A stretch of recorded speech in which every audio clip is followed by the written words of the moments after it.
Hi friends, welcome to 5 Minutes Tech YouTube channel. Here is Samsung Galaxy S24 Plus 5G smartphone. In this video, you will learn how to switch off or power off your phone Samsung Galaxy S24 Plus 5G. First of all, if you long press this power button, power off option will not come. Okay, only Bixby will be open. Okay, if you would like to switch off your phone, you have to press power button and volume down button together. Okay, then only power off option will appear, and now you can select power off option. Okay, this is one method. Then using soft key you can power off. Just go to the notification area, and here you will find power off icon near settings icon. Just click that and you will have the power off option. Just click on power off and again power off, your phone will be switched off.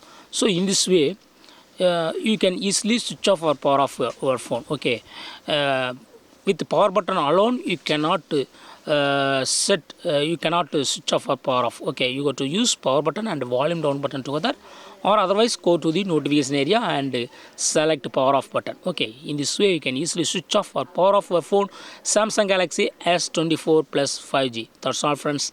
Thanks for watching. Bye.